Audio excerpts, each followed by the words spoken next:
there, everyone. It's Kelly from Kelly's Astrology here. I'm here today with my dear friend and colleague, Kenneth Miller, who's an Indian astrologer. And a couple of years ago, Kenneth gave me this really helpful mantra for Saturn that I used personally for a number of months and found incredibly helpful in terms of lifting some of the heaviness that Saturn can contribute. And what we want to do today is share that mantra with you. And I'm going to get Kenneth to tell you a little bit about why you might use it and how it can actually help. So welcome, Kenneth. It's so great to have you here today.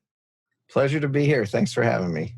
Anytime. So tell me a little bit about this Saturn mantra. I know a little later in our video today, we'll actually give the Saturn mantra, but maybe just share a little bit about why a mantra, why this mantra works, and what's happening when people say a mantra. So there's several mantras for all the planets. So don't feel like this is the only one you can do. There are multiple mantras. The virtue of this particular one is that it's effective even if you don't pronounce it exactly right. And I learned it from my mentor. I learned all the planetary mantras, and I've used them in my practice, and I've just found that it does work, even when I later find out people are kind of not exactly pronouncing it right. We'll go over that later. But there's certainly the whole concept of mantra as a remedial measure. Of course, remedial measure is the Indian tradition of when there's an astrological influence that you're dreading, or that you're interpreting as going to create some kind of hardship. Is there a way to kind of modulate that energy and have it manifest in the best possible way? And so there are expensive kinds of things you can do, like get a gemstone. The traditional stone of Saturn is blue sapphire, although that's not always a good idea to do because a stone just kind of amps up the energy of Saturn, which may or may not be good for your particular horoscope. But what the mantra does, or what I was taught it does, is it sort of summons the sound form of the planet's intelligence, and you're basically asking for it to manifest in the most constructive way possible. And if you've been in astrology for any length of time, you know that Saturn's not all bad news. It's a discipline he's done. In fact, without Saturn, we wouldn't be here because Saturn is what creates limits. And if everything was one thing, there'd be no things. So in a sense, we're all children of Saturn in that way. So I have just found the Saturn mantra to be a helpful and easy way that people can use when they're wanting to either improve their relationship with Saturn or to tune into a more skillful way of dealing with it. And let's say you're sitting at home and you're like, I'm a Christian astrologer. I don't believe in all this nonsense about planets being intelligences. That's okay too. It doesn't seem, I give this to people. It's not like you have to change your religion. It's just something about, in addition to the sounds having an effect, the discipline of doing it. Saturn loves when you do something with discipline. I think there's a certain magic to the discipline of doing it. And so in a few minutes, we'll get into the nitty-gritty of what that discipline is. I love that. So there's a remedial component, basically. So mantras are a form of remediating planetary intelligences or planetary energies, if you like. Yes. And so I guess people could use a Saturn mantra if there's a difficult configuration in their birth chart tied to Saturn, or if they're in a Saturn transit or a Saturn cycle of some kind.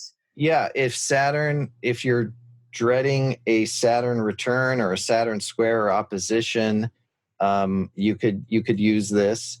If Saturn is transiting over your moon, that can be a challenging thing. That happens once every 28 years as well.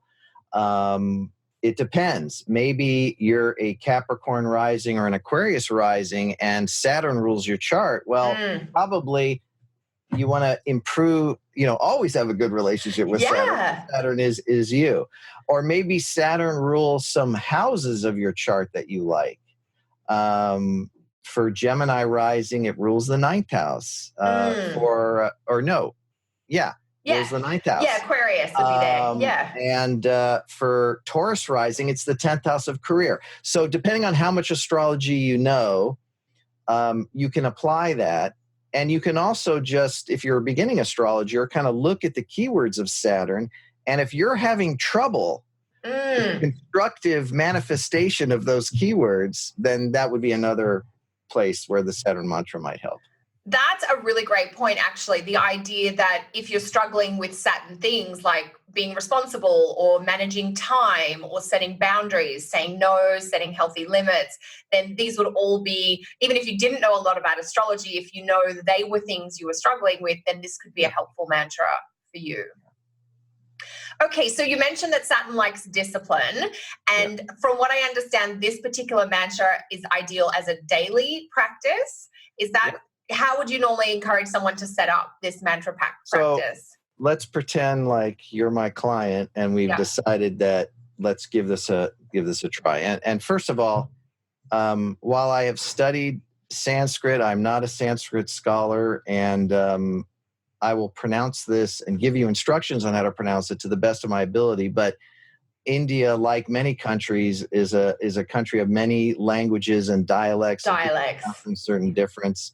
And like I said, there's also multiple mantras. But one of the virtues I was taught about this one was, like I say, you just need to get into the ballpark. So you can do as much or as little of what I'm about to describe. But in a perfect world, well, in a near perfect world, if you live in the West, you'd want to start this on a Saturday.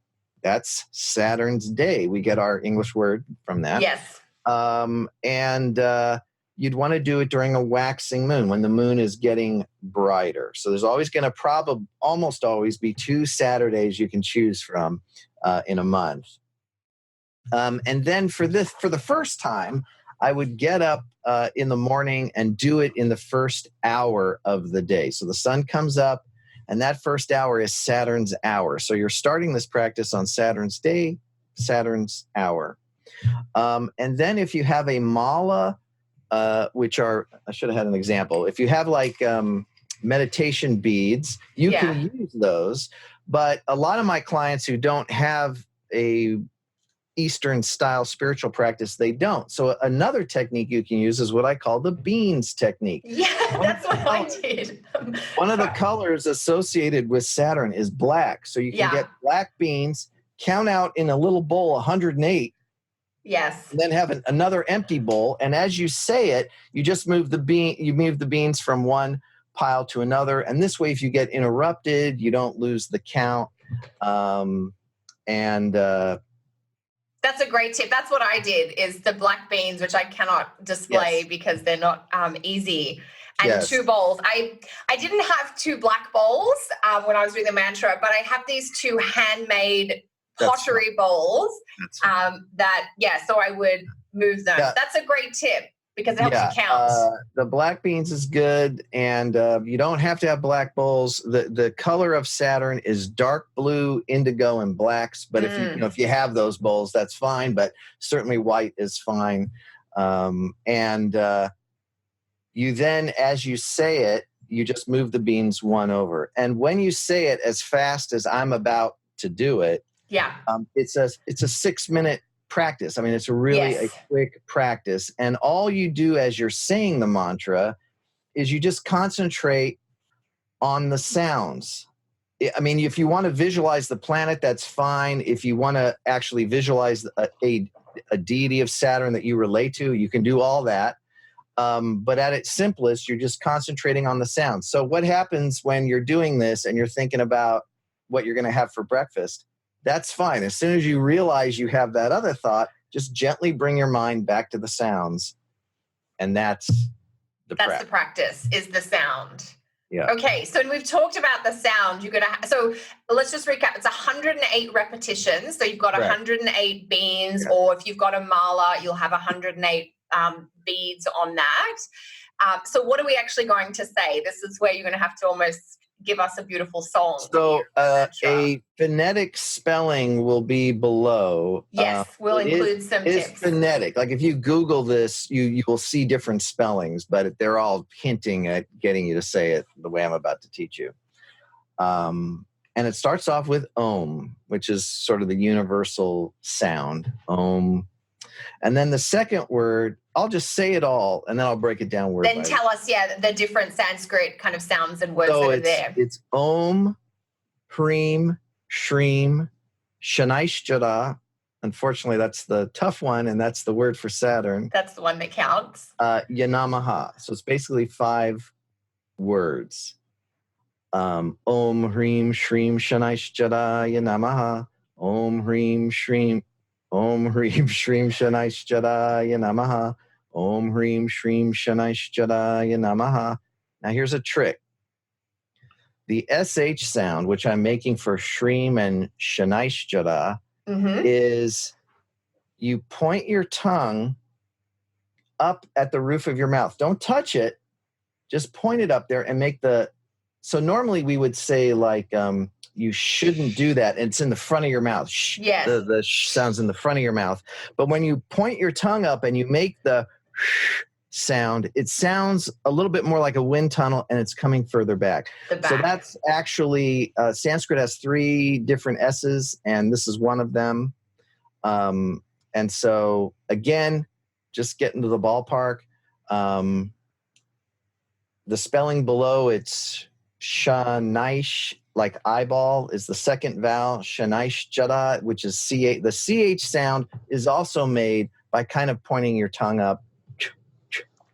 Again, if that's too weird, you can use our normal ch sound. It's just that our sound is at the front of the mouth and the Sanskrit's sort of in the middle of the mouth. Is it the middle? Okay.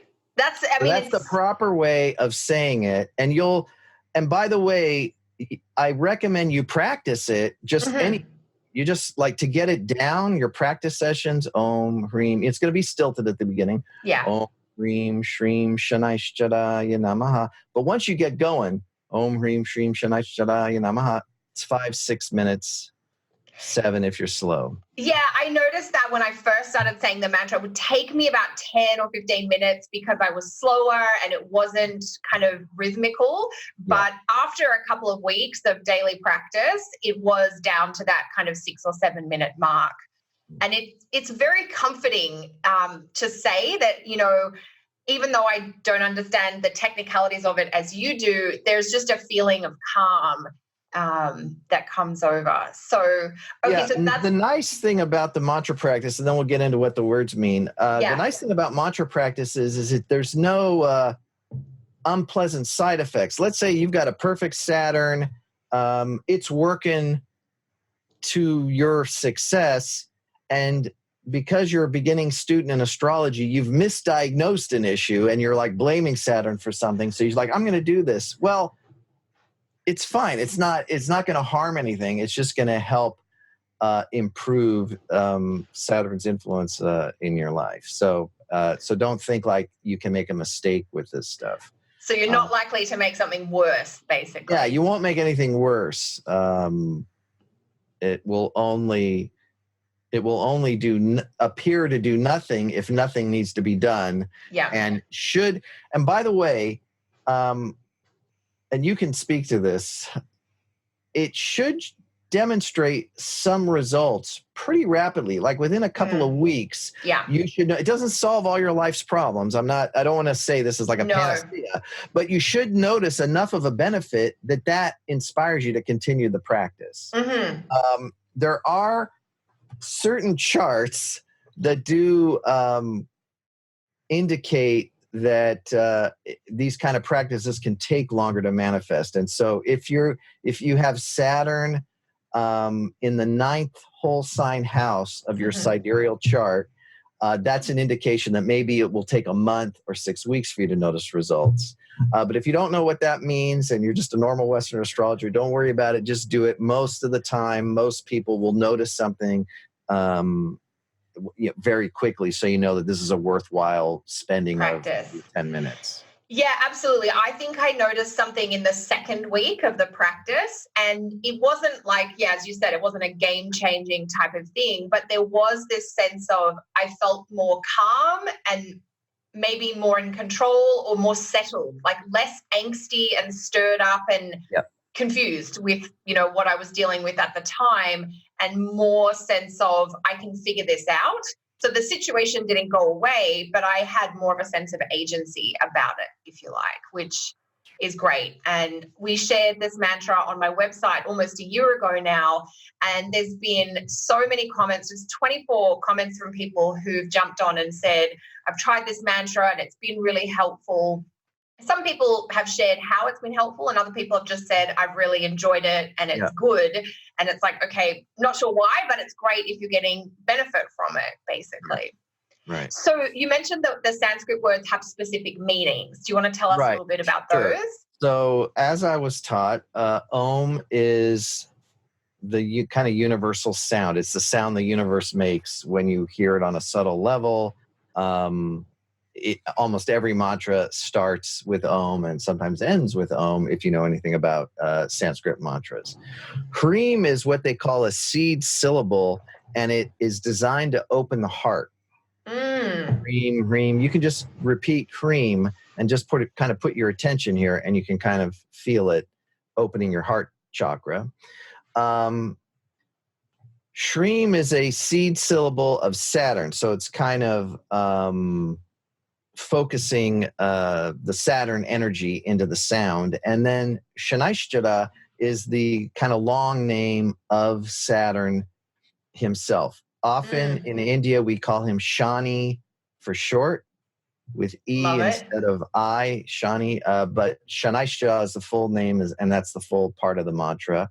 By the way, of all the planetary mantras, Saturn is, of course, a little bit longer than the rest. Of course, requires more effort. And a little more effort is required to say it because that SH and CH sound. So Om, tuning into the universe, Hreem, opening your heart, Shreem, shanish-chara, Namaha, I am offering my respect to Saturn. That's basically the rough translation, is I'm kind of opening my heart and offering my respect to Saturn. So like I said, that can be Saturn as a principle. It can be Saturn as an astrological force. I mean, however you want to conceptualize that. I just want to emphasize you don't have to be a religious Hindu to get benefit from this practice. At least that's what I have found in my client work. In your client work. And is there a recommendation for how long someone should say the mantra? I know we talked about it needing between sort of 2 weeks to maybe 6 weeks to sort of show itself. Is it good for people just to start it and say it indefinitely, or to commit to saying it for a few months and then maybe taking a break? There is a quote, like recommended number of repetitions, which I should have memorized, but I don't. So maybe we can put it in the link. We'll put it in the show notes. Sure. And it's going to seem like an insane amount. It's going to seem like 19,000 or 25,000. It's going to seem a lot, but it actually isn't. If you do it every day. And if you divide it by 108 as well, because you're saying 108 repetitions every day. Yeah, so don't be scared by that number. That said, so that would be the traditional way, is you say it and you get all those repetitions, and at some point you kind of become the mantra. Another way, if you don't like counting, is just, if it's a transit, saying it before, during, and after, like while you're monitoring the orb. That would be another way of doing it. If you use any kind of planetary timing techniques and Saturn's being activated, you could do it over the course of that. For the time frame of the activation. So there's it's really as much or as little as you want. But there is a traditional number, and we will put that in down below. Oh, fantastic. And you mentioned starting it on a Saturday morning in the first hour of the day to get the Saturn day, Saturn hour combo, and under a waxing moon. As your kind of formal, is like, I'm now starting the official practice of the mantra. Practice it ahead of time so you're not stumbling. At just at random times. And if you want to light a candle, again, I wouldn't light a black candle. White candle, or if you like the color blue for Saturn, you could light a blue. You could make a little ritual out of the first time you're doing it. Beautiful. Like I say, you can do as much or as little of these things as you want, but those are some easy things that Westerners can do to kind of create a little bit of a sacred space for the starting of. Excellent. I love it. Well, thank you so much, Kenneth. We will put some extra info, including some detail on the language of the mantra below and the big number if you want to aim for that. Yeah. And I'll also include your website there as well, Kenneth. So if people want to find out more about you or if they want to have a consult with you, that will be available. So if you're listening at home, feel free to subscribe to my channel, click on the button, wherever you see it on your page. But also let us know, have you used a mantra before? Have you tried this specific mantra? Definitely let us know in the comments below, because we'll check that. And if you have any further questions or need clarifications, we can follow up in the future. So thanks again for being here today, Kenneth. And of course. We'll look forward to seeing everyone next time. Yes. Thank you so much, Kelly. Okay. Bye for now.